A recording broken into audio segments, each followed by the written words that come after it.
Hi, everybody. This is Vladi and Maria. We're back with Parenting Weekend Advice. And today, hi, Maria. Are you well? Hi, Vladi. I am. What about you? I'm very good. Thank you. Today, I wanted to ask about boundaries. So we as a parent, how should we set boundaries for ourselves, really, in terms of allowing kids, or where is the right time to allow kids to in their own decision making? I mean, I would say from the birth, but how would we actually set the boundaries that we're not really making? Because I know it's really challenging sometimes, and people say, oh no, I'm letting them to actually do the decisions, but watching parents, it's actually not true always. Okay, so the first thing is boundaries are two different issues. You know, if I set boundaries about do this or you shouldn't do this, then I give them boundaries in due to their environment, or do I give them boundaries due to myself when I want to stop them taking my energy away, or when I'm tired. So I say now I'm not playing with you. I need a rest, or showing your kids that you are weak and that you have not the power to do something else for them. So what kind of boundaries? You meant the first one, right? That Yeah. So I think the most important thing that parents have to do is to get knowledge about the age and or see the child. You know, you cannot ask a 3-year-old kid, do you want to cross the street here or there, or because they do not have the awareness about traffic and how fast cars are driving. So this is a thing you need to decide for them. And there are a lot of things, and you need to know if they are able or not. And we as parents, we have both. We have parents who never allow children to do their own decisions. You know, I have had girlfriends at the age of 14. Their moms put their clothes in the morning there, and they had to wear these clothes, nothing else. And today, the children, they decide by themselves what kind of clothes they are wearing. And this is something like it's a game. What can I allow and what not? And I have to have see how they handle their decision making. And if I experience by observing them that it was too much, I gave them to decide. Then I have to go back and say, okay. I love that. I'm sorry to interrupt you, but that is actually something we were talking with my friends' moms, and we were talking about some of them are really good when we actually, especially talking about the clothes, getting ready and getting themselves breakfast and just helping themselves.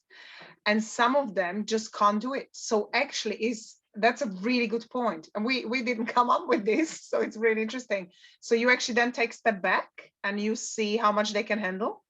Yeah. If I can see, my son, as an example, when he went to school the first time, he always forgot his backpack to take his stuff with him to school. And then I put the backpack on his shoulders when he left, because I wanted him to be ready for school. And then, the teacher, she called me and said, he told me that you are doing you pack his backpack and all the stuff. I want you to stop this. And then I said, okay, I will do this. And then, every morning he went to school without his backpack. And half an hour later, he was back. He was in a good mood. And he said, oh, I forgot my backpack. I have to. And then he took it and went back to school. And she thought, this was her assumption, when he realized that he forgets his backpack, he would be more aware in the morning and take it with him in the first time. And then she asked him, so why don't you, or I asked him, so why don't you take your backpack the first time when you leave for school? And he said, I like to come back. So he loved to miss the first lesson because he didn't like to be in school. Smart child. Yeah, so, and 3 months later, the teacher called me and said, would you please put his backpack back on him? It wasn't important for him, you know. So you have to have a look, what is your goal? What do you want to do him to do? Is he ready for this? Is his assumption another thing? And there is no rule. You should do this at the age of three Yeah. and at the age of 7 and so on. So you have really to observe how the child is handling his decision making. And you know, my daughter, she dressed herself every morning by herself, and one morning she forgot to put her underwear, and she was so ashamed in her kindergarten and then she had to wear another underwear that wasn't her own, and so it was. Now she is 25, and she always talks about this. But experience. I haven't observed her really good because I had to ask her control if she has everything with her. And so this was my fault because I just said, okay, let her go. And because it's really, you have to do something. You have to discipline yourself by observing your children and see if they are overwhelmed with their power they got, or if they are handling this with ease. So it's such a great example. I'll just quickly add, when I watch Elizabeth, because Joshua's ready and he just does everything himself, whereas I would assume the girl and the second who's watching the first one to be ready all the time will be the same. It's not. Yeah. And she even tells me, she declares, I hate getting dressed. And by you tell her she's going to a party, she's done in 5 minutes. She gets dresses, the tights, anything, and nothing is a problem. But putting the uniform on, she doesn't like it, so she takes so long.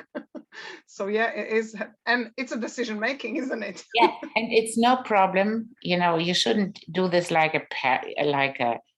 or when you say, okay, she is able to dress herself, then you can decide if you will help her in the morning with the school uniform, and it's okay, although she is able physically to dress herself.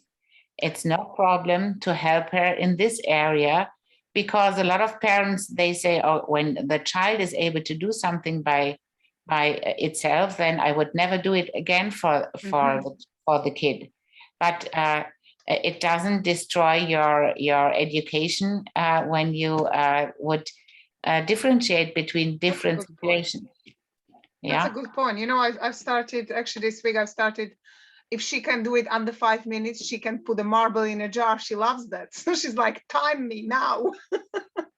So far it's working until she gets tired. But thank you so much, Maria. I love your advice. Daddy. It was a fun theme. Okay. Really appreciate you. And we'll see you guys next week. And if you want to sign up for Maria's amazing program, 6 weeks, she's going to be vamping it all up, and it will go up with the price. So you still have a chance to join a really good deal for not too long, actually. So yeah. Okay. So see you next week or in the program, and have a great rest Sunday, Vladi. Thank you. And you. Bye. Bye.